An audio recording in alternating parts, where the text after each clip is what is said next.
ఏమిటో తెలిపే సాక్షి, క్రమమైన మార్గమేమిటో చూపే సాక్షి, ఉన్నతున్నట్టు చూపే సాక్షి, సత్య సాక్షి, ఉన్నతున్నట్టు చూపే సాక్షి, సత్య సాక్షి, సత్య సాక్షి, సత్య సాక్షి, సత్య సాక్షి, సత్య సాక్షి.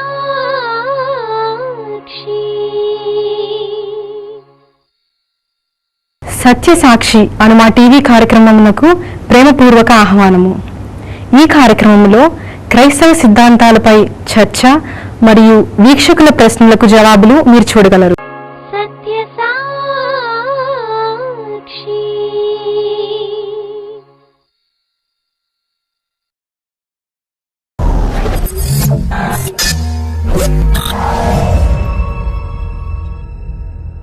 దేవుని సేవకుడు దేవుని మాటను మాత్రమే చెప్పడానికి ఉన్నాడు కానీ తనకు తోచిన సోది చెప్పడానికి లేదు. దేవుని గ్రంథంలో లేని స్టేట్మెంట్ చెప్పకూడదు. శాపగ్రస్తుడు అవుతాం.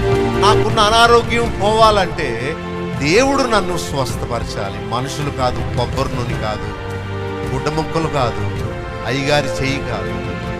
విశ్వాస సహితమైన ప్రార్థన. రోగిని ఎందుకు దేవుణ్ణి మోసగిస్తున్నావు అనుకుంటున్నారు మీరు? నీ రహస్య పాపాన్ని దాచుకుని నీవెక్కడికి వెళ్ళలేవు. మనుషుల నుండి తప్పించుకోగలవు కానీ దేవుని చెప్పుడు నీవు చేసిన ప్రతి పని పరలోకమందున్న గ్రంథములో రాసి పెట్టాడు. You have no way to escape from the wrath of God, from the sight of God. You have lost the heaven, you have lost the love of God. నీకు తెలుసు పాస్టర్ గారు, నీకు తెలుసు మందిరం, నువ్వు చదువుకున్నావు బైబిల్ని, నీవు పాడావు ఎన్నో పాటల్ని, కానీ ఇస్కరియోతు యూదా లాంటి యుక్తితో నీవు జీవించావు. నీ పాపమే నిన్ను పట్టింది. ఈ సమయంలో ప్రభు వస్తే నీ పరిస్థితి ఏంటి? ఆ భయంకరమైన అగ్నిగుండం తప్పించుకోండి. ఈ లోకంలో మీరు నీతిమంతులుగా మార్చబడితేనే ఆ నీతి రాజ్యంలోకి వెళ్తారు. ఈ రాత్రి మీరు మారకపోతే ఒకవేళ మార్పు చెందే అవకాశం మీకు ఉండదేమో.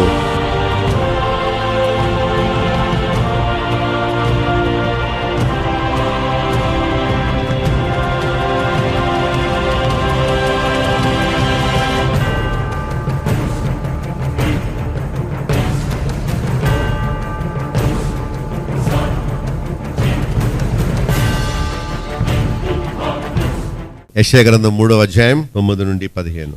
నేను చదువుతాను చూడండి. వారి ముఖ లక్షణమే వారి మీద సాక్ష్యం ఇచ్చును, తమ పాపములను మరుగు చేయక సుధమ వారి వలె దాన్ని బయలుపరచుదురు. తమకు తామే వారు కీడు చేసుకుని ఉన్నారు, వారికి శ్రమ. మీకు మేలు కలుగునని నీతిమంతులతో చెప్పుము, వారు తమ క్రియల ఫలము అనుభవింతురు. దుష్టులకు శ్రమ, వారి క్రియల ఫలము వారికి కలుగును. నా ప్రజల విషయమై నేనేమందును? బాలురు వారిని బాధ పెట్టుచున్నారు, స్త్రీలు వారిని ఏలుచున్నారు.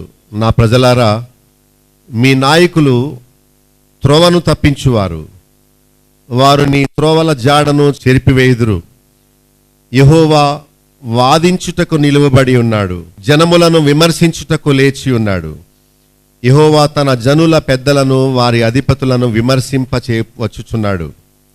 మీరే ద్రాక్ష తోటలను తినివేసిరి, మీరు దోచుకొనిన దరిద్రుల సొమ్ము మీ ఇండ్లలోనే ఉన్నది. నా ప్రజలను నలుగుగొట్టి మీరేమి చేయుదురు? బీదల ముఖములను నూరి మీరేమి చేయుదురు అని ప్రభువును సైన్యములకు అధిపతిగా యెహోవా సెలవిచ్చుచున్నాడు. దేవుని వాక్యము రహస్యమైంది. బంగారం మనకి భూమి మీద కనిపించదు. కనిపిస్తుందా? దాన్ని సంపాదించాలంటే తవ్వి తీయాలి. మీరు టీవీ ఛానల్స్లో, జియోగ్రఫీ ఛానల్లో కొన్నిసార్లు బంగారం ఎలా సంపాదిస్తారో చూపిస్తారు. మీరు చూస్తుంటారు కదా. భూమిని తవ్వి దాన్ని జల్లెడ పట్టి అక్కడక్కడ భూమిలో దొరికిన ఆ ముడి పదార్థాల ద్వారా బంగారాన్ని వెలికి తీస్తారు. సో బంగారం అక్కడక్కడ రోడ్డు మీద పడి ఉండదు, ఏరుకొని తెచ్చుకోవడానికి. తవ్వి తీయాలి. ఓకే, చెత్త కావాలంటే బోల్డ్ అంత ఉంటుంది, చెత్త ఏరుకోవాలంటే బోల్డ్ అంత ఏరుకోవచ్చు. కానీ విలువైంది ఎప్పుడు కష్టపడి సంపాదించాలి. విలువైన దానికోసం మనమే కొన్ని మైళ్ళ దూరం వెళ్ళాలి. చెత్తది మన ఇంటికి వస్తుంది. బంగారం బంగారం అని ఎవరైనా అమ్మొచ్చారా అనుకోండి మీ ఇంటికి, మీరు కొంటారా? ఇదేదో మోసంలా ఉంది. రోల్డ్ గోల్డా నాయన, నిజమైన గోల్డా? ఎన్ని క్యారెట్లు? ఓహో, నీ దగ్గర కొనాలా? హాఫ్ రేట్కి ఇస్తావా? ఇంటికి వచ్చావా? వెళ్ళు వెళ్ళు అంటారు. ఎవరు కొనరు, అమ్మడానికి కూడా ఎవరు రారు. నీకు బంగారం కావాలంటే నువ్వే వెతుక్కుంటూ వెళ్ళాలి. పరలోక రాజ్యం కావాలంటే, సత్యమైన వాక్యం కావాలంటే నువ్వే గని తవ్వి తీయాలి. యెషయా 12వ అధ్యాయంలో రక్షణ బావులలో నుండి నీళ్లు చేదుకోండి అంటున్నాడు. సో మంచి నీళ్లు కావాలంటే నువ్వు చేదుకొని సంపాదించుకొని నీ బకెట్లో వేసుకోవాలి. బురద నీళ్ళు కావాలంటే డ్రైన్లో బోల్డ్ ఉన్నాయి, వెళ్ళు. నీకు మినరల్ వాటర్ కావాలంటే, సత్యం కావాలంటే నువ్వెంతో కష్టపడి సంపాదించాలి. నేను చదివిన వాక్య భాగం చాలా బోరింగ్ అనిపిస్తుంది. ఎవరు చదువుతారండి యెషయా గ్రంథం, ఇర్మియా గ్రంథం, విలాప వాక్యాలు? ఇదంతా బోరింగ్ మాస్టర్ గారు. మాకు ఏదన్నా ఇంట్రెస్టింగ్ సబ్జెక్ట్ ఏదన్నా చెప్పండి, కొత్త కొత్త సాక్ష్యాలు ఏమన్నా చెప్పండి. టీవీలో ఏమన్నా అంటే పవర్ పాయింట్లో మాకు ఏదన్నా తమాషా విషయాలు, బొమ్మలు చూపించండి. మీకు ఏమైనా ఎల్కేజీ పిల్లలా? మీకు బొమ్మలు కావాలా? బైబిల్లో ఉన్న సత్యం తెలుసుకోవడానికి మీకు ఇష్టం లేదా? కొంచెం జాగ్రత్తగా తవ్వితే బంగారం దొరుకుతుంది, ముత్యాలు దొరుకుతాయి. తవ్వాలి. నువ్వు ఆవలిస్తూ కూర్చుంటే నీకేమి ముత్యాలు దొరకవు. ఒక ఆమెకట ప్రాన్స్తో బిర్యానీ చేసుకోవాలని అనిపించిందట, రొయ్యల బిర్యానీ. అది ఎంత బాగుంటుందో అని తాను పడుకొని గుటకలేస్తుందట. పలానా చట్నీ చేసుకుంటే ఎలా ఉంటుంది, పచ్చడి చేసుకుంటే ఎలా ఉంటుంది, పలాని కర్రీ చేసుకుంటే బాగుంటుంది, ఎలా ఉంటుంది అని అనుకుని 1 గంట అయ్యే వరకు పడుకొని ఆలోచిస్తుందట పలాని వంట ఎలా ఉంటుందని. 1 గంట నుంచి ఆకలి వేయడం మొదలు పెట్టిందట. వెళ్ళి చూసుకుందట ఆ గిన్నెలు ఏమున్నాయి, గిన్నెలు బోర్లించి ఉన్నాయి. అండ్ ఊహించుకుంటూ వచ్చేస్తుందా ఫుడ్? రాదమ్మా. ఏం చేయాలి? కష్టపడి సంపాదించుకొని తెచ్చి వండుకుంటేనే అప్పుడు ఆకలి వేసినప్పుడు చక్కగా నీవు టేబుల్ మీద కూర్చొని అవి వడ్డించుకొని తిని తృప్తి పొందగలవు. నేను వెళ్ళిపోతాను పరలోకం అంటే వెళ్ళవు. ఎవరు తీసుకెళ్తాడు నిన్ను పరలోకం? పాస్టర్ గారు తీసుకెళ్తాడా? పాటలు పాడితే వెళ్ళవు. దాన్ని తెలుగులో చంకలు కొట్టుకోవడం అంటారు. నేను వెళ్ళిపోతానంటే నువ్వు వెళ్ళవు. దానికి చేయవలసింది ఎంతో ఉన్నది. ఒకటి పోగొట్టుకుంటే మరొకటి నీవు పొందుతావు. నీ నిద్ర పోగొట్టుకోవాలి, నీ డబ్బు ఖర్చు పెట్టాలి, వెచ్చించాలి, నీకు ఇష్టమైంది నీవు మానేసేయాలి. ఆ దాచబడిన బంగారాన్ని స్వతంత్రించుకోవడానికి అతడు వెళ్ళి తనకున్నదంతయు అమ్మివేసి ఆ డబ్బుతో దాచబడిన బంగారము ఉన్న పొలాన్ని కొని స్వాధీనపరుచుకున్నాడు. అప్పుడు ఆ దాచబడిన బంగారం అంతా అతనిది అయ్యింది. నేను నాకున్న దాన్ని వదలను, నాకు దాచబడిన బంగారం కావాలంటే ఎవరిస్తారు నీకు? ఎవరెవరు? నా వర్తమానాలన్నీ ఆనాడు యేసు ప్రభు అధికారము గలవానిగా ఎలా బోధించాడో నా వర్తమానాలన్నీ అలానే ఉంటాయి. ఒక డెడ్ బాడీ బరియల్ ప్రోగ్రామ్ చేశాను. చాలామంది వచ్చారు, వాళ్ళకి సువార్త ప్రకటించాను, వాళ్ళని భయపెట్టాను. నువ్వు సంపాదించిన బంగారం ఎకరాల ఎకరాల పొలాలు నిన్ను పరలోకం తీసుకువెళ్ళవు. చూడు, ఒకరోజు ఈ బాడీ ఎలాగా జీవము లేకుండా పడి ఉందో నిన్ను కూడా పండబెడతారు ఒకరోజు. తప్పించుకుందాం అనుకుంటున్నావా? నీ కులం కానీ, నీ డబ్బు కానీ, నీ బంగారం కానీ ఎవరు నీకు సహాయం చేయడానికి రారు. ఒక పాస్టర్ గారు అన్నారు, మీరు చెప్పింది కరెక్టే కానీ అలా భయపెడితే ఎలాగండి వాళ్ళని? ఇంతవరకు బాబు నాయన అని చెప్తే వినలేదు, ఇప్పుడు ఖండితంగా చెప్పాలి. యేసు ప్రభు వాక్యం చెబుతుంటే యోహాను 8లో వాళ్ళందరూ అడిగారు, నువ్వేంటి అధికారము గలవానిగా నీవు బోధిస్తున్నావు? ఆలయాన్ని శుభ్రం చేయడానికి వెళ్ళినప్పుడు ఆయన తాళ్లతో కొరడా తీసుకుని పోండి లేండి, ఇక్కడ నుండి వెళ్ళండి, నా తండ్రి ఆలయమును వ్యాపార నిలయముగా మీరు మార్చకండి. దేవుని ఉగ్రత మీ మీద కురియక ముందే flea from here, get out from his presence అని వాళ్ళని తరిమేశాడు. వాళ్ళు అన్నారు, ఎవరిచ్చారు నీకు అధికారం? ఆలయాన్ని శుభ్రం చేసే అధికారం నీకెవరిచ్చారని. ఇది నా తండ్రి ఆలయము అని అధికారము గలవానిగా ఆయన బోధించాడు. సో అక్రమాన్ని సరిచేయాలంటే బాబు నాయన అంటే సరిపడదు. ప్రజలు మారాలంటే దెబ్బలు కొట్టాలి. నాలాంటివాడు, ఈ మాస్టారు చాలా కఠినం. హోంవర్క్ చేయని పిల్లల్ని పనిష్మెంట్ ఇస్తాడు ఈ మాస్టరు. సో దెబ్బలు కొట్టినప్పుడే మారుతారు పిల్లలు. చాలా మంచి వాక్య భాగం ఇది, మనం చదువుకుందాం. దానికి ముందు 1 నుండి 8 వచనాలు చెప్పుకున్నాం. దేవుడు చేసే శిక్ష ఎలా ఉంటుందో చెప్పాను. ఎలా ఉంటుందట? ఆయనే ఇచ్చాడు, మళ్ళా ఆయనే తీసుకుని. ఏమన్నా ఇచ్చినవాడికి అధికారం ఉండదా? ఇచ్చినవాడు మళ్ళా తిరిగి దాన్ని వెనక్కి తీసుకోవడానికి అధికారము కలిగినవాడు. ఆయుష్ ఇచ్చాడు, ఆరోగ్యం ఇచ్చాడు, అందం ఇచ్చాడు, రాబడి ఇచ్చాడు, ఆదాయం, ఆస్తులు, ప్రవీణత, ప్రజ్ఞ, టాలెంట్స్, జ్ఞానము, దీర్ఘాయుషు, ఇవన్నీ ఇచ్చింది ఆయనే. మనం చెప్పినట్టు వినినంత కాలం అది మన దగ్గర ఉంచుతాడు.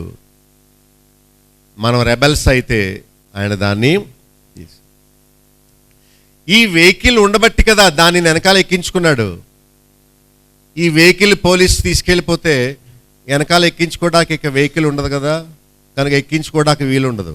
ఈ డబ్బు ఉండబట్టే కదా అలాగే వెళ్ళి ఆ పక్కనున్న రూమ్లో తాగేసి ఇలాగెలా అనుకొని వచ్చేస్తున్నాడు. ఆ డబ్బే చేతిలో లేకపోతే తాగుడే ఉండదు కదా అని ఆ డబ్బంతా అప్పులకు వెళ్ళిపోయేలా చేశాడు. ఇప్పుడు చూసుకున్నాడు, ఆ బ్రాంతి షాప్ దగ్గర నిలబడి ఇలా చూస్తున్నాడు, ఎవడొస్తాడు ఎవడిస్తాడు. చేతిలో డబ్బు లేదు, కాసేపు కూర్చొని 4 గుటకలేసి వట్టినే ఇంటికి వెళ్ళిపోయాడు. అలా రా దారిలోకి, నిన్ను త్రాగుడు మానిపించడానికి నేను డబ్బు లేకుండా చేసింది నేనే. ఒక ఆమె, నేను ఫోన్లో ప్రార్థన చేసుకున్నాను, ఆమెను పర్మిషన్ అడిగాను, మీ ఆయనను 4 దెబ్బలు కొట్టాలని ప్రార్థన చేస్తాను అమ్మా, అలా చేయనా అని. అంటే ఏంటండి, దేవా శిక్షించి అయినా అతన్ని మార్చండి అని ప్రార్థన చేస్తాను, నీకు సమ్మతమేనా? అయ్య బాబు చచ్చిపోతాడా అంది. చావళ్లే. తండ్రి తనను ప్రేమించు కుమారుణ్ణి శిక్షించినట్లు దేవుడు కూడా తన ఏర్పాటులో ఉన్న వారిని ఏం చేస్తాడు? శిక్షిస్తాడు. నీకు సమ్మతి అయితే ప్రార్థన చేస్తానమ్మా, మన ఇద్దరం కలిసి ఆయన సన్నిధికి వెళదాం. నేనేదో రికమెండేషన్ చేయడం కాదు, నువ్వు నేను కలిసి అడిగితే కొంచెం బలంగా ఉంటుంది. సరే పాస్టర్ గారు, అయితే కళ్ళు మూసుకో. తండ్రివైన దేవా, నేను ఈ సహోదరి మాట్లాడుకున్న విషయాలన్నీ మీరు విన్నారు, నీకు స్తోత్రాలు. ఇదిగో ఆమె భర్త ఈ మధ్య దారి తప్పాడు, ఎంతమంది చెప్పినా వినడం లేదు. ఇదిగో విసిగిపోయి లాస్ట్లో మీకు అప్పగిస్తున్నాం. 4 తన్నైనా అతన్ని దారిలోకి తీసుకురండి. అంతే, బండి మించి పడిపోయాడు, కాలు ఇరిగిపోయింది, కట్టేశారు హాస్పిటల్లో. ఇలాగా ఆయన మంచి వైద్యుడు, కాలు ఇరగొట్టి దారిలోకి తెచ్చాడు. దేవుని కార్యాలు అలా ఉంటాయి. 1, 2, 3 వచనాల్లో పోషణ ఆధారం తీసేశాడు, అన్నోదకములు తీశాడు, ఆధారం అంతా తీశాడు, పోషణమంతయు లాగేశాడు. సూర్యులు, యోధులు, న్యాయాధిపతులు, ప్రవక్తలు, సోదిగాండ్రు, పెద్దలు, పంచదశాధిపతులు, ఘనత వహించిన వారు, మంత్రులు, శిల్పశాస్త్రములు ఎరిగిన వారు, మాంత్రికులు అందరూ యూదా దేశంలో నుండి తీసివేయబడ్డారు. ఇక వారికి బాధ పెట్టే 4వ వచనములో బాలాకులను వారికి అధిపతులుగా, వారు బాలచేష్టలు చేస్తున్నారు. బాలలు మనల్ని ఏం పాలిస్తారు? ఒక పాస్టరు వాళ్ళ చిన్నపిల్లాడికి వాక్యం చెప్పడం నేర్పించాడట. వాడు బైబిల్ పట్టుకొని ఈ వాక్యం ఆ వాక్యం కంఠస్థ చేసి మనందరం ఇలా ఉండాలి, అలా ఉండాలి, అలా ఉండాలి, హల్లెలూయా అంటూ చెప్తున్నాడు. నేను అన్నాను, వాడికి ఏం తెలుసు పాపం గురించి? పశ్చాత్తాపం అంటే ఏం తెలుసు? రక్షణ అంటే ఏం తెలుసు? తెలిసిపోయిన పాస్టర్లకే తెలియదు వాక్యం అంటే ఏంటో, రక్షణ అంటే ఏంటో, దేవుని సంకల్పం అంటే ఏంటో పాస్టర్లే తెలుసుకోలేదు ఇప్పటికి వచ్చి. ఏం చెప్తాడు? నీకు వేళకోళంగా ఉందా దేవుని తరపున నిలబడ్డమంటే? ఇదేమన్నా మిమిక్రీ ఆర్టిస్ట్ అనుకున్నావా? 4 వాక్యాలు కంఠస్థం చేసి బోధ చేయడానికి నిలబెట్టావు? No no no no. దేవుడు పెట్టే ఒక శిక్షలో ఒకటి ఏంటంటే బాలాకుల చేత నిన్ను పరిపాలన చేయించడం. వృద్ధుడు, అనుభవజ్ఞుడు, కష్టాలు పడి పడి అనుభవ జ్ఞానము కలిగిన వాడు, దేవునితో సన్నిహితుడు, తాను నడుస్తూ నిన్ను కూడా రమ్మని పిలవగలిగిన వాడు నీకు మేలు చేయగలడు. కానీ వాడే ఎరుగని సువార్తను నీకేం చెప్తాడు? Unless you know the truth, you cannot give to others. You cannot give away something that you do not have. నీకే అర్థం అవ్వలేదు బైబిల్ అంటే ఏంటో, నువ్వేం చెప్తావు? సో తప్పు బోధల్లో ఉన్న విశ్వాసులందరూ ఒక పనిష్మెంట్లో ఉన్నారు. అది కూడా this A kind of punishment. 5వ వచనంలో ప్రజల్లో ఒకడు మరొకడు మరొకలా ఒత్తిడి చేస్తున్నారు, సమాధానం లేకుండా ఉన్నారు. పెద్దవాని పైన బాలుడు ఉన్నాడు, గనుని పైన నీచుడు గర్వించి తిరస్కరిస్తున్నారు. సమాధానము లేకుండా చేయడమే ఒక శిక్ష. ఒక అతను అన్నాడు, అయ్యా నా భార్య చాలా మూర్ఖురాలండి, నన్ను చాలా వేదన పెడుతుందండి పాస్టర్ గారు. మా ఇంట్లో సమాధానము లేదండి, నిత్యము పోట్లాటలే. నేను అడిగాను, నీవు గతంలో ఎలా జీవించావు గుర్తుందా? అంటే ఏంటి? నీ పాపము నీకు జ్ఞాపకం ఉన్నదా? యవన కాలంలో చేసిన పాపము, నీ రెబెల్ నేచర్ నీకు గుర్తుందా? బహుశా అప్పుడు విత్తనాన్ని ఇప్పుడు కోసుకుంటున్నావేమో. అప్పుడు విత్తాడు, ఇప్పుడు మొలిచింది మొలక. దేవుడు న్యాయమైన న్యాయాధిపతి అయితే నువ్వేం చేసావో దానికి ప్రతిఫలం ఇవ్వాలి. ఒకవేళ క్షమాపణ ఉంటుందేమో కానీ శిక్ష మాత్రం you cannot escape. You will never escape. ఒక శిక్ష తగ్గిస్తాడేమో దేవుడు, కానీ శిక్ష భరించాల్సిందే. ఇదిగో ఇప్పుడు పడే శిక్షకు కారణము గత కాలంలో నీవు చేసిన పాపదోషాలే అని చెప్పాను. అతను ఏడ్చాడు, మేబీ ఎస్. కానీ యేసుక్రీస్తులో నీకు నిరీక్షణ ఉంది, క్షమాపణ ఉంది. ఈ కష్టాల తర్వాత నీలో కలిగిన పరివర్తనను బట్టి దేవుడు నీకు మంచి సమాధానాన్ని భవిష్యత్తులో ఇస్తాడేమో.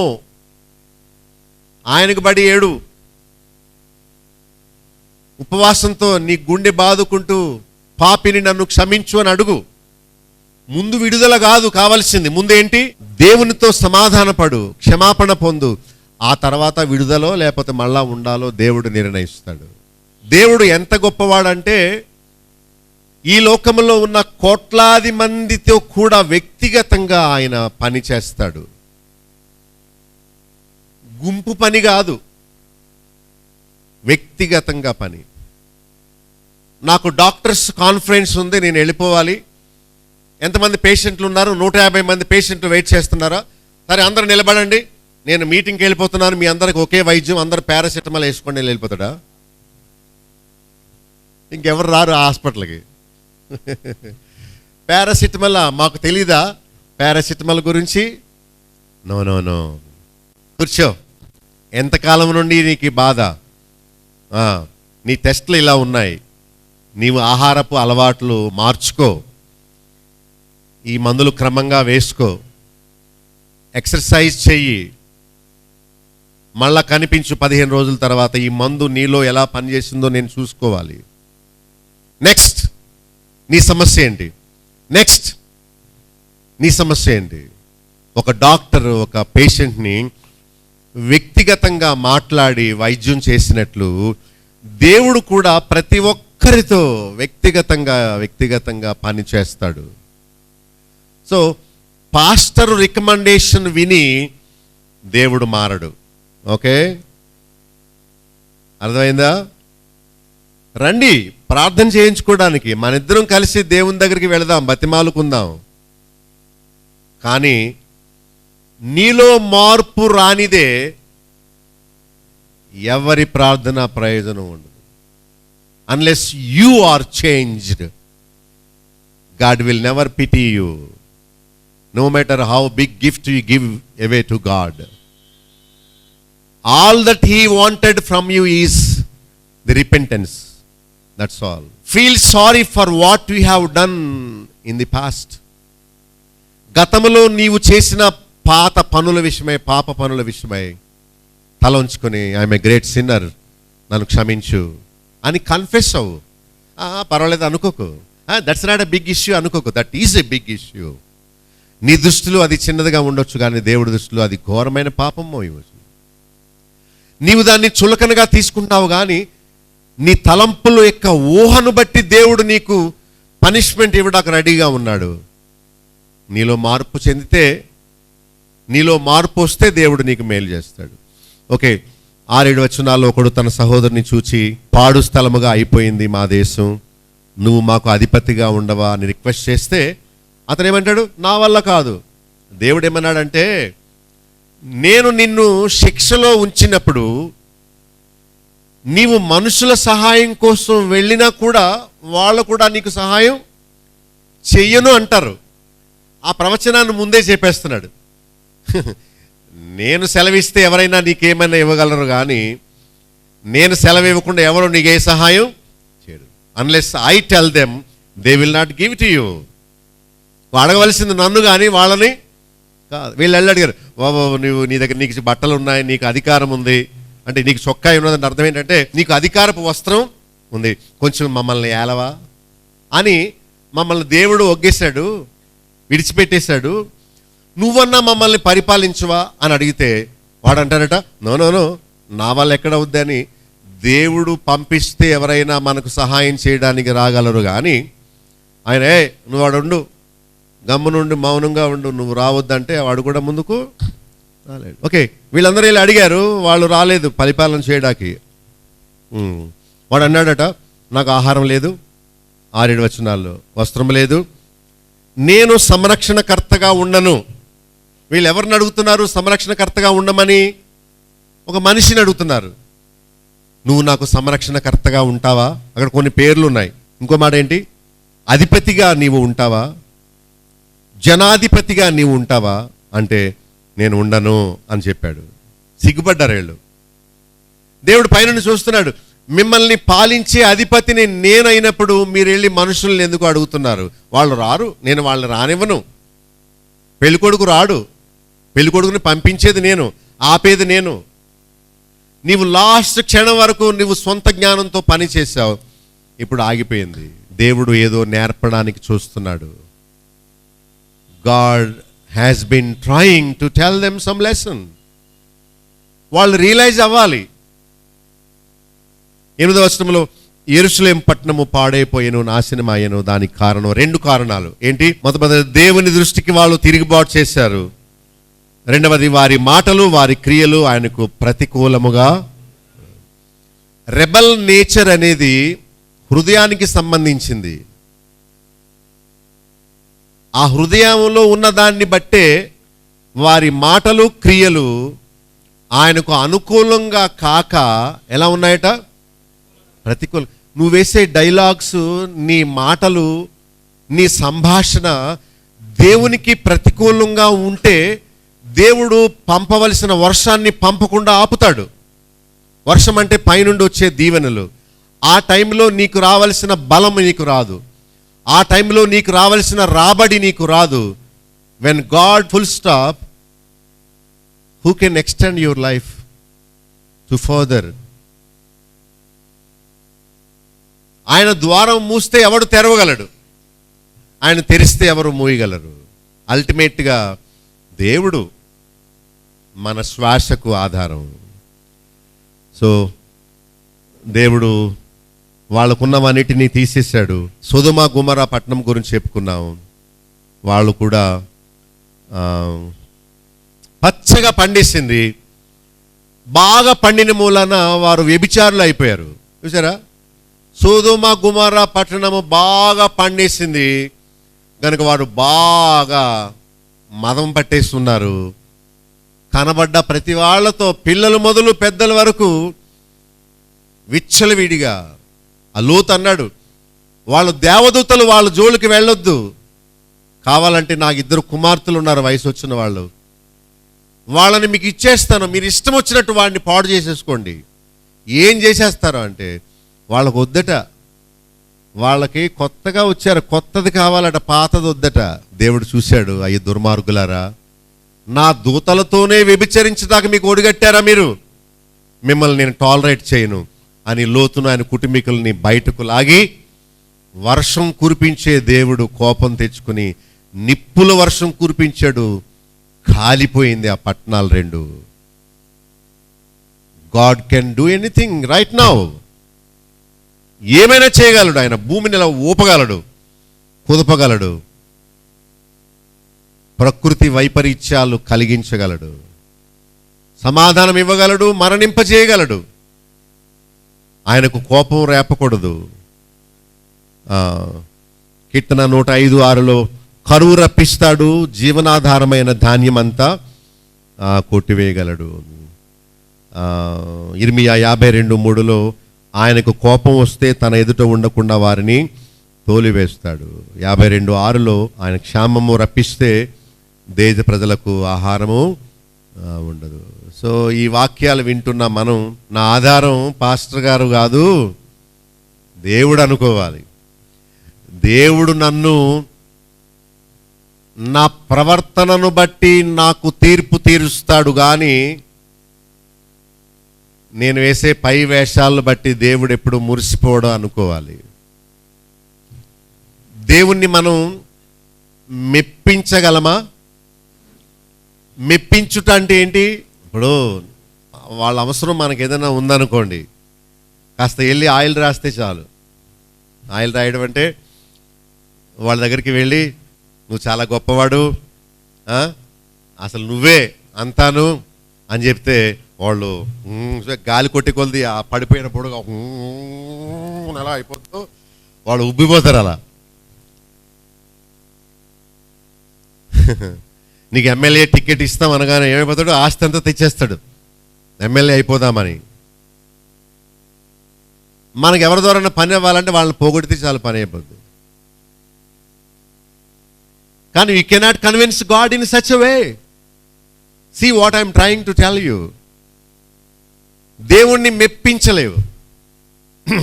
దేవుడు నాకు మంచి కంఠం ఇచ్చాడు, నేను పాట పాడతానండి, ముందు నీ బతుకు మార్చుకో, తర్వాత పాడిది కానీ అంటాడు దేవుడు. కానీ వీళ్ళు ఆగుతారండి, ఈ పాట ఆ పాట ఆ పాట ఆ పాట. దేవుడు అంటాడు, గెట్ అవే ఫ్రమ్ మీ అంటాడు దేవుడు. సో ఏం చేసి వేలాది నదులంతా మొదలెడతారు వీళ్ళు. అవి ఎందుకైనా నాకు, నేనేం చేసుకుని నేనేం కూర వండుకోనా, నూనెంత.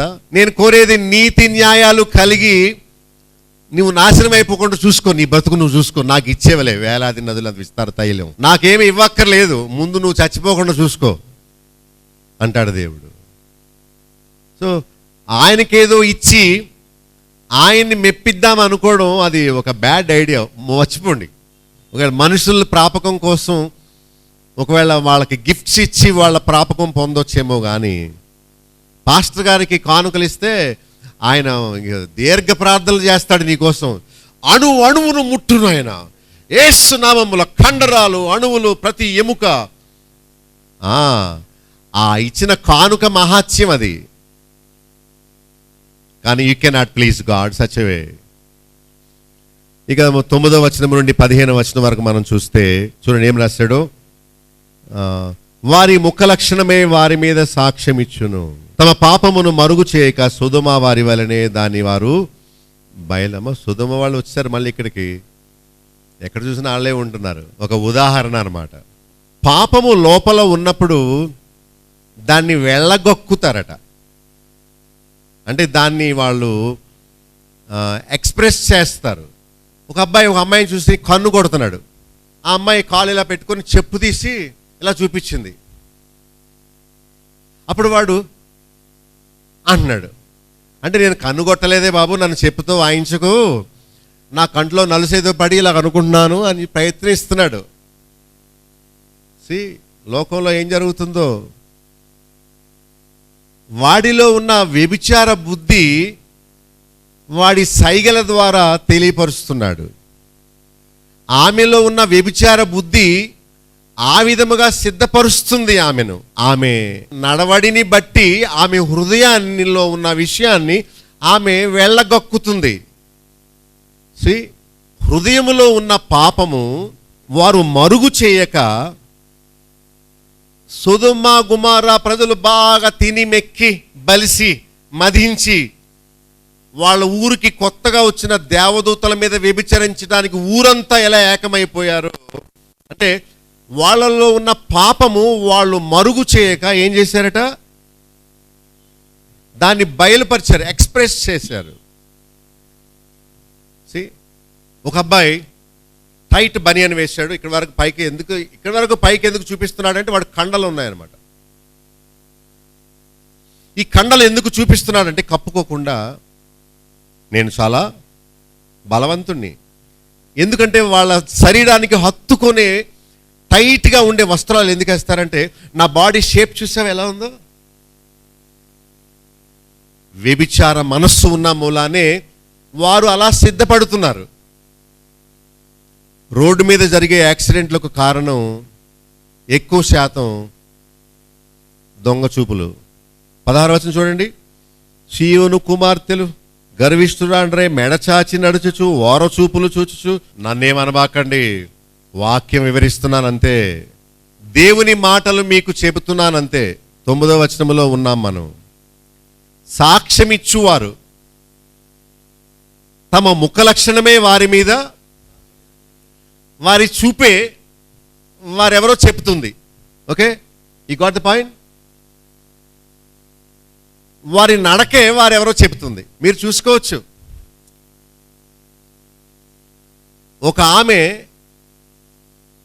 చూపును బట్టి ఆమె హృదయం ఖాళీగా ఉందో లేక ఆమె నింపబడిందో చెప్పచ్చు.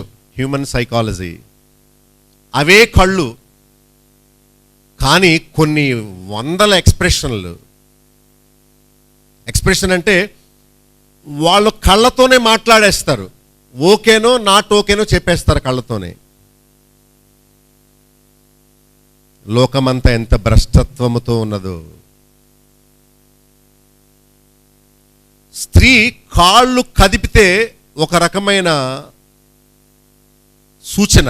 నాకు కాలేజ్ స్టూడెంట్స్ మధ్యలో చెప్పి యవనస్తులను మార్చాలని ఎంతో ఆశ ఉంది. దేవుడు ఎప్పుడు అవకాశం ఇస్తాడో. ఎంత అర్థంతో కూడిన మాటలు. వారి ముఖ లక్షణమే వారి మీద, ఎవరో కాదు, అమ్మాయి చెడుదని ఎవరో చెప్పడం కాదు, ఆమె ముఖమే ఆమె క్యారెక్టర్.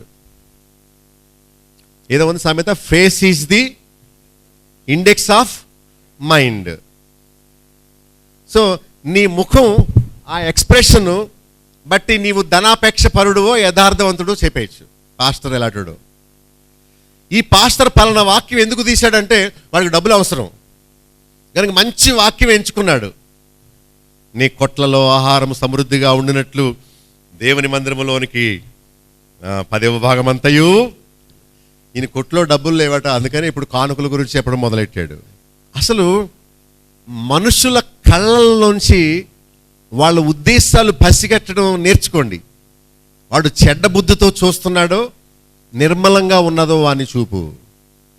వాడు మాట్లాడేటప్పుడు ఎలా చూస్తున్నాడు, ఎక్కడ చూస్తున్నాడు, ఏ భావంతో మాట్లాడుతున్నాడు, వీడి భక్తి గలవాడా కాడా, ఫేస్ ఎక్స్ప్రెషన్ బట్టి వాళ్ళు రక్షింపబడిన వారో లేకపోతే వేషధారులో పసిగట్టేయచ్చు. బైబిలే చెప్తుంది. మానవ హృదయం అనే ఒక బుక్ మీరు చదివారో లేదో, పూర్వకాలం వచ్చేది. సాతాను వాని హృదయంలో ఉన్నప్పుడు వాడి ముఖం అంతా అదోలా ఉండేది. వాడి ఎక్స్ప్రెషన్లు, వాడి డైలాగ్స్, వాడి మాటలు అవన్నీ. ఎప్పుడైతే దేవుని ఆత్మ లోపలికి వచ్చాడో, చీకటి ఎప్పుడైతే వెళ్ళిపోయిందో, దేవుడే తన హృదయంలో ఆత్మగా నివసిస్తున్నాడో వాని ముఖం ప్రశాంతంగా ఉంది, కల్మషంతో లేదు, కపటముతో లేదు, డబుల్ మీనింగ్తో లేదు, యథార్థంగా ఉంది, నిర్మలంగా ఉంది. మీకు తెలుసా నిర్మలత్వం అంటే ఏంటో? నిర్మలత్వము, మీ హార్ట్ అలా ఉండాలి, ట్రాన్స్పరెంట్గా, దాచుకునేది ఏమీ లేక పారదర్శకంగా మన జీవితం ఉండాలి. ఇంతకుముందు మనందరం చెడ్డోళ్ళమే, నాతో పాటు అందరం. కానీ సాతాను ఉన్నప్పుడు అలా ఉండేవాళ్ళం. ఇప్పుడు సాతాను బయటకు వెళ్ళగొట్టబడి ఆయనే మన హృదయంలో పరిపాలన చేస్తున్నప్పుడు మన ముఖం, మన మాటలు, మన ఉద్దేశాలు, మన తలంపులన్నీ ఎంత పరిశుద్ధంగా ఉండాలి, ఎంత యోగ్యంగా ఉండాలి. ఇంకేమన్నాడు? లోపల పాపం ఉన్నప్పుడు వారు తమ పాపమును మరుగు చేయరు, సొదొమ వారి వలె వారు దాన్ని బయలుపరుస్తారు అని. కన్ను గీటుట, వస్త్రాధారణ, చూపు, శరీర కదలికలు, ఇవన్నీ వ్యక్తపరచడం. నన్ను అక్కడ దింపేమంటారా? వస్తారా? చూసారా, వాడిలో ఉన్న వ్యభిచార మనసు ఆమెకు సహాయపడుతున్నట్టుగా, రండి కూర్చోండి, ఇంటి దగ్గర దింపేస్తాను. అయ్యి బాబు తమ్ముడు, నేను బస్సులో వెళ్ళడం ఇష్టం లేక ఎక్కుమంటున్నావా అని వాడు ఫ్రంట్ బ్రేక్ బ్యాక్ బ్రేక్ కూడా సడన్గా నొక్కాడు, ఎందుకు ఏమీ లేకపోయినా. ఆవిడ వచ్చి మీద పడిపోయింది. మొదలైంది భ్రష్టత్వం. లోకములో ఉన్నదంతా ఇదే. 10-11 వచనాల్లో 2 రకాల ప్రజలు ఉన్నారట. సొదొమ వంటి వారు ఒకరును, నీతిమంతులు తమకు తామే కీడు చేసుకొనిచున్నారు. శిక్ష అనేది ఎవరికి వాళ్ళు తెచ్చి పెట్టుకునేదే కానీ వేరే వారు అనవసరంగా వారిని బాధ పెట్టడం కాదు. తమ క్రియల ఫలము వారు అనుభవిస్తారు. సొదొమ వారు కాలిపోయారు అంతే. There ends the matter. దేవుడు వాళ్ళను కాల్చేస్తాడు. నాలో ఫలింపని ప్రతి తీగను నరకబడి అగ్నిలో, ఆయన కోరిన ఫలం నువ్వు జీవించకపోతే దేవుడు పెన్ తీసుకుని ఫుల్ స్టాప్ పెడతాడు. There you will end your life. నువ్వు ఎంత గింజుకున్నా, ఎంత ప్రయత్నం చేసినా, ఎంత అయ్యగారులతో ప్రార్థన చేయించుకున్నా, దేవుడు నీ లైఫ్ని ఎక్స్టెండ్ చేయాలి, నీ ప్రార్థన వినాలంటే నీలో ఉన్న యథార్థ జీవితం తప్ప నీ క్రియలు ఏమీ పనికిరావు. 11వ వచనంలో నీతిమంతులకు మేలు కలుగునని చెప్పు. ఓ యేషయ్యా, నా ప్రజలతో చెప్పు, సొదొమ వారి వలె పని ఉంటే, వారి జీవితం ఉంటే వారు కాల్చబడతారని చెప్పు. నీతిమంతులుగా జీవిస్తే వారికి ఏం కలుగును? మేలు కలుగును అని వారికి చెప్పు అంటున్నాడు. నాకు చెప్పండి 10వ వచనంలో, అందరూ చెప్పండి. మీకు మేలు కలుగునని నీతిమంతులతో చెప్పుము. మిమ్మల్ని అడుగుతాను ఇప్పుడు, చెప్పండి, నీతిమంతులకు ఏం కలుగుతుంది? నీతిమంతులతో ఏమని చెప్పాలి? నీకు మేలు కలుగును. సొదొమ వంటి ప్రజలతో ఏం చెప్పాలి? మీ క్రియల ఫలము మీరు అనుభవింతురు. దేవుడు ఒక రాజ్యాంగం రాసేశాడు. నమ్మి బాప్తిసం పొందువాడు రక్షింపబడును, నమ్మని వానికి, పాపం చేసిన వానికి శిక్ష విధింపబడును. అదేగా 12వ వచనం. ఆయన ప్రజలు వారి విషయమై దేవుడు ఏమంటున్నాడో చూడండి.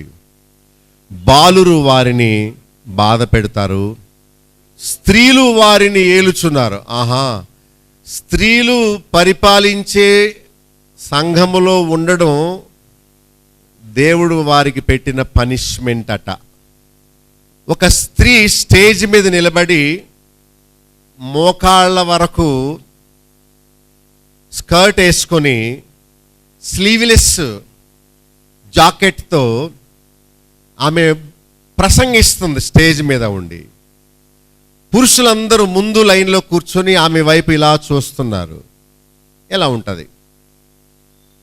ఒక స్త్రీ ముందు కనిపించినప్పుడు ప్రతి పురుషుడు, బోధకుడైనా, భక్తుడైనా, నీతిమంతుడైనా స్త్రీని ఎదురుగా అలా చూచినప్పుడు తప్పక వాడి మనసులో పాపపు తలంపులు రేకెత్తక తప్పవు. అది మనుషుని యొక్క దౌర్భాగ్య స్థితి. చచ్చే వరకు వాడు ముసలోడు అయిపోయినా 80 ఏళ్ళు వచ్చినా ఎదురుగా ఉన్న స్త్రీని కింద మీద చూస్తాడు. ఆమె స్టేజ్ మీద కనబడకపోతే ఆ తలంపులే వానికి రావు. స్త్రీలు ముసుగు వేసుకోవాలి. స్త్రీలు సంఘములో మౌనముగా ఉండాలి. వారు ఉపదేశం చేయకూడదు, వారి స్టేజ్ మీదకి రాకూడదు, వారు బల్ల ఇవ్వకూడదు, వారు బాప్తిసం ఇవ్వకూడదు, వారు ప్రసంగాలు చేయకూడదు. నేను సెల్ఫ్ డిసెప్షన్ అనే మీద కొన్ని థాట్స్ కావాలి నాకు. అంటే వర్తమానం ఏంటంటే తమ్మును తామే మోసగించుకొనుట అంటే ఏంటో కొన్ని తలంపులు కావాలి. భక్తులు ఏం చెప్పారు అని నేను యూట్యూబ్లో కొన్ని వర్తమానాలు వినడానికి, సెర్మన్స్ ఆన్ సెల్ఫ్ డిసెప్షన్, తమ్మును తాము మోసగించుకొనుట అనే దాని మీద వర్తమానాలని కొట్టాను కంప్యూటర్లో. ఒక ఆమె స్త్రీ బోధకురాలుగా, నేను చెప్పానే ఇక్కడి వరకు వేసుకొని టైట్ బట్టలు వేసుకొని, ఇప్పుడు సెల్ఫ్ డిసెప్షన్ గురించి మీకు చెప్తాను. ఓకే ఓకే ఓకే అంటే తిరుగుతుంది. అప్పుడు నేను ఆ కూర్చున్న మగవాళ్ళ వైపు చూశాను. పైగా ఆ మనిషి బోధించేదేమో తను తాను మోసగించుకోవడం అంటే ఎలా అంటే తను తానే మోసగించుకుంటుంది. లేడీస్ ఎప్పుడు దాక్కొని ఉండాలి, అదే వారికి క్షేమం. లేడీస్కి ఉన్న అందం వారి భర్త కోసం దాచాలి, అదే దేవుడు కోరాడు. వారి ప్రేమ, వారి ఆశలు, వారి నిరీక్షణ అంతా వారి పురుషుడై ఉండాలి. లోకం పాపంలో పడిపోవడానికి కారణం, లోకములో ఉన్న లేడీస్ మనుషుల్ని రెచ్చగొడుతున్నారు. బాలురు వారిని బాధ పెట్టేలా నేను చేస్తాను, స్త్రీలు వారిని ఏలేలా చేస్తాను. అంటే ఏలేవారు పురుషులు. There is nothing like women leadership. I don't accept it. Bible never accepts that. Bible never accepted woman leadership in the church. There is nothing like that.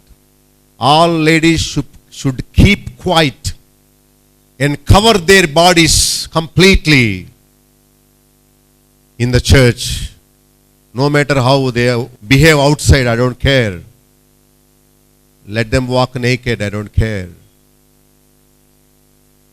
When it comes to the point of the organization in the church, women should cover their heads. Women should be silent, completely silent.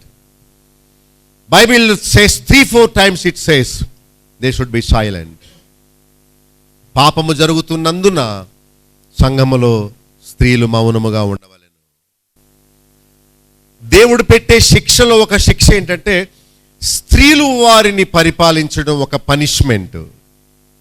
ఏ కుటుంబములో ఆడది ఏలుతూ ఉంటుందో అది భ్రష్టత్వమైన కుటుంబము. దేవుని నమ్మకం ముందు అలా ఉండేవారేమో, దేవుణ్ణి నమ్మిన తర్వాత ప్రతి స్త్రీ తన భర్తకు తాను అప్పగించుకోవాలి. ఏమండి అని పిలవాలి, యజమానుడా అని పిలవాలి. మీ ఇష్టం అండి, మీరేం చెప్తే అది చేస్తాను. భక్తిగల భర్తకు అప్పగించుకోవడం. ఎప్పుడైతే ఆమె పరిపాలన చేసే స్థితిలోకి వస్తుందో ఇంక సైతాన్ అన్నమాట. ఇక 12వ వచనంలో నాయకులు బోధకులు వారిని త్రోవ తప్పిస్తున్నారు. దేవుడు పెట్టే పనిష్మెంట్లు ఇంకో పనిష్మెంట్ ఏంటంటే త్రోవ తప్పించే బోధకుల దగ్గరికి వాళ్ళని వదిలేస్తాడు. ఇదొక పనిష్మెంట్ అట. తప్పు బోధకుల దగ్గరికి వెళ్ళే వాళ్ళందరూ శిక్షలో ఉన్నారు.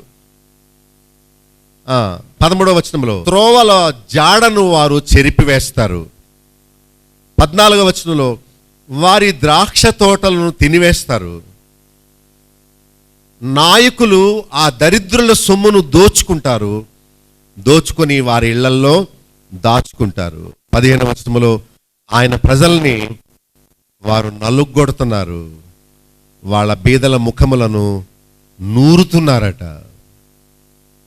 లేదు అనారోగ్యంతో వెళతారు, నీవు 10,000 ఇస్తేనే అయ్యగారు నీ కోసం ప్రార్థన చేస్తాడు. అయ్యయ్యో, ఎంత బాధాకరమైన విషయము. ఆ పేద ప్రజలు అప్పు తెచ్చి ఆ దొంగ చేతిలో 10,000 పెడతారు. వాడు ఒక్క క్షణం తీసేయి నెక్స్ట్. ఆ కుర్రోడు చెవిలో అంటున్నాడు, అరే చేతిలో కవర్ ఉన్న వాళ్ళని స్టేజ్ ఎక్కించు సుమి, కవర్ లేకపోతే వెనక్కి పంపే. Sponsors meet. ఇటు దొంగడు దొంగ సంచి పెట్టుకొని ప్రజల్ని దోచుకోవడానికి సంచేసుకుని కూర్చున్నాడు.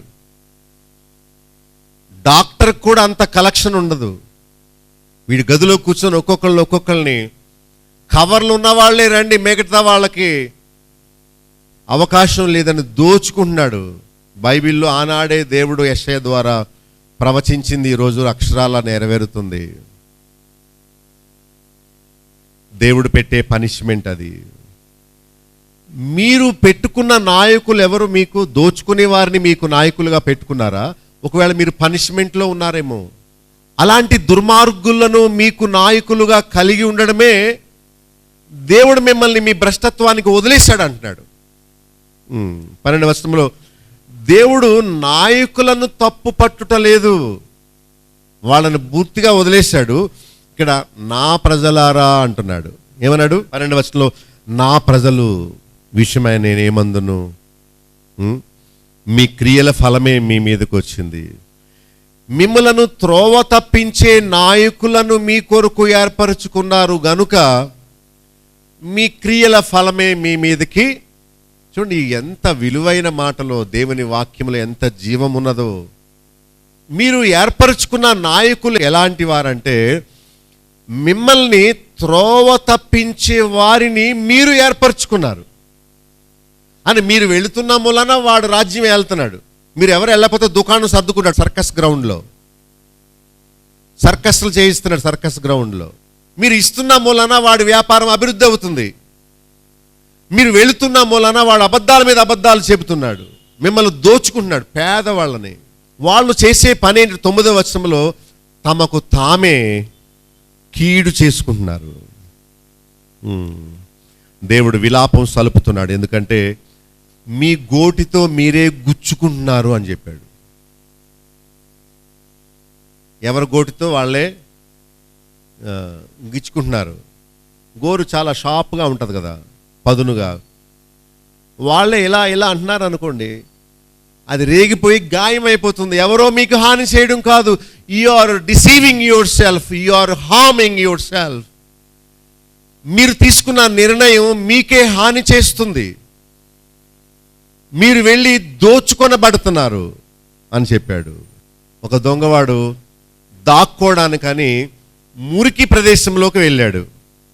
ఓకే, అక్కడంతా చెత్త ఉంది. ఎందుకంటే దాక్కునే స్థలం అది, మురికి స్థలం అది. ఒక పురుగు మురికిలోకి వెళ్ళినట్లు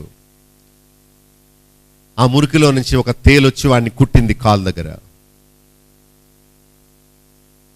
ఇప్పుడు వాడు క్యారమనలాడు, బేరమనలాడు. గట్టిగా అరిస్తేనేమో ఇంట్లో వాళ్ళు లేచి వచ్చేస్తారు. అరవకుండా ఉండలేడు, నొప్పి కుట్టేసింది, పట్టేసింది తేలు అక్కడ. దొంగతనానికి ఎవడ బయలుదేరామన్నాడు. అందరు చక్కగా నిద్రపోతుంటే వీడు దొంగతనానికి బయలుదేరాడు. దేవుడిచ్చిన వాడితో తృప్తి పడక కష్టపడి పని చేసుకునే మనస్సు లేక దోచుకోవడానికని వెళ్ళాడు. ఎవరైనా వస్తారేమో అని దాక్కున్నాడు మురికిలో. ఆ పుల్లల్లోండి ఇటుక ముక్కల్లోంచి వచ్చింది ఒక మాండ్రకప్ప తేలు, పట్టింది కాల్ని గట్టిగా. వీడు అమ్మోయ్ అని అనలేడు.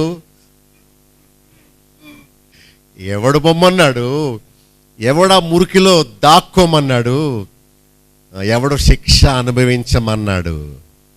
నువ్వు ఆ మురికిలోకి వెళ్ళి నిలబడకపోతే ఆ తేలు నిన్ను కుట్టేది కాదు కదా.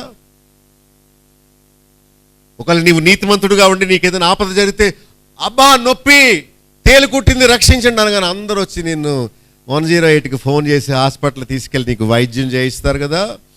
ఇప్పుడు నీ బాధను నీవు చెప్పుకోలేకపోతున్నావు, సహాయం చేయడానికి రమ్మని నీవు ఎవరిని అడగలేకపోతున్నావు. ఎందుకంటే నువ్వు పట్టుబడ్డావు, యువర్ కాట్.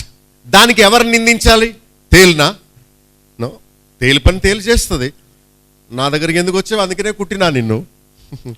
ఆ ఇంటి వారిన ఇక్కడ ఎందుకు మురికిగా చేశారు, ఈ పుల్లలన్నీ వేశారు. మోసపోకుడి దేవుడు వెక్కిరింపబడడు, మనుషుడు ఏమి విత్తునో you will reap the consequence.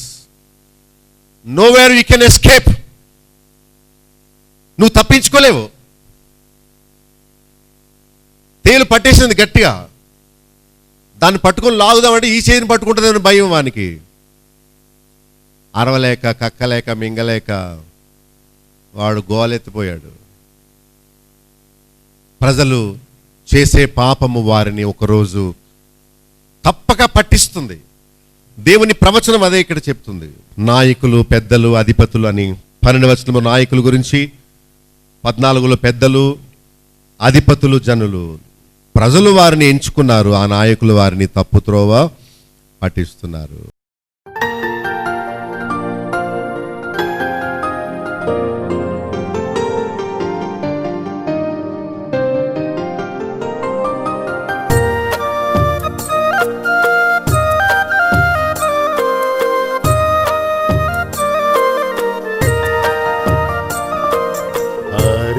అరణ్యయాత్రలో సాగిపోదు, నా ప్రభువు నాతో నుండు. అరణ్యయాత్రలో సాగిపోదు, నా ప్రభువు నాతో నుండు. ఆయనే రక్షణ తోడు నీడా, దినదినము నన్ను కృపతో నింపు. ఆయనే రక్షణ తోడు నీడా, దినదినము నన్ను కృపతో నింపు. చేరుదు నేను కానానుకు, చిరకాలమచ్చటనుందు. చేరుదు నేను కానానుకు, చిరకాలమచ్చటనుందు. అరణ్యయాత్రలో సాగిపోదు, నా ప్రభువు నాతో నుండు.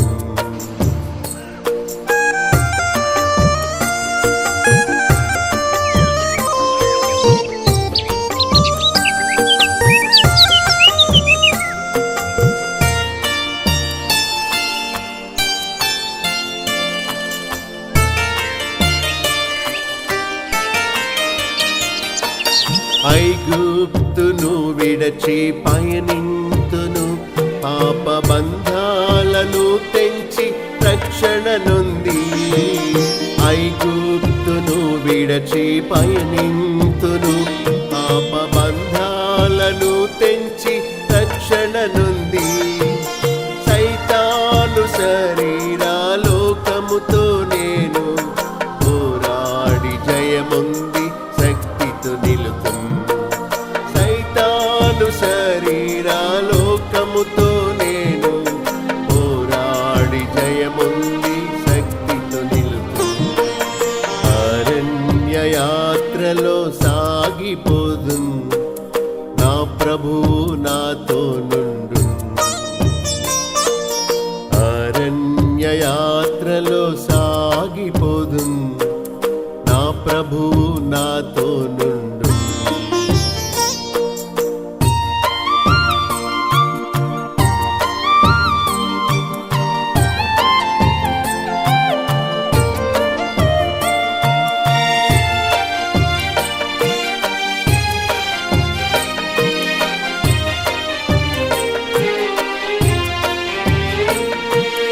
అడ్డొచ్చిన ఎర్ర సంద్రామును నీల బాప్తిస్మము ద్వారా అధిగమింతు. అడ్డొచ్చిన ఎర్ర సంద్రామును నీల బాప్తిస్మము ద్వారా అధిగమింతు. దినదినము కురియు మన్నా భుజించి ధైర్యముతో నా యాత్రను కొనసాగింతు. దినదినము కురియు మన్నా భుజించి ధైర్యముతో నా యాత్రను కొనసాగింతు. అరణ్యయాత్రలో సాగిపోదు, ప్రభువు నాతో నుండు. అరణ్య యాత్రలో సాగిపోదు, నా ప్రభువు నాతో నుండు.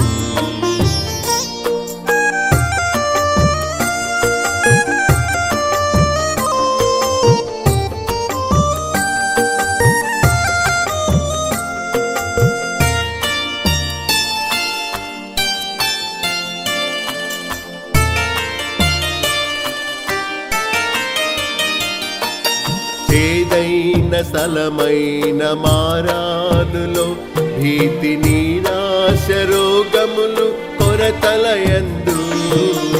ఏదైన స్థలమైన మారానులో భీతి నిరాశ రోగములు కొరతలయందు. ప్రియేసు వాటిని మధురముగా మార్చి తన జీవ జలములతో తృప్తి పరచును. ప్రియేసు వాటిని మధురముగా మార్చి తన జీవ జలములతో తృప్తి పరచును. అరణ్య యాత్రలో సాగిపోదు, నా ప్రభువు నాతో నుండు. అరణ్య యాత్రలో సాగిపోదు, నా ప్రభువు నాతో నుండు.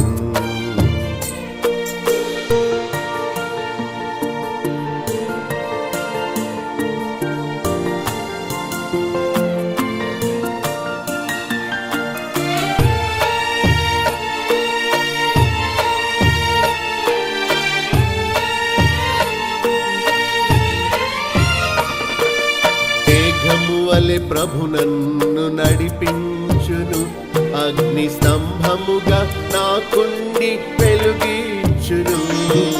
మేఘము వలె ప్రభు నన్ను నడిపించును, అగ్ని స్తంభముగా నాకుండి వెలుగించును. భయపడను నేను, నిరాశ చెందను, నేత్రాలు కనాను పై నిలిపేదను. భయపడను నేను, నిరాశ చెందను, నేత్రాలు కానాను పై నిలిపేదను.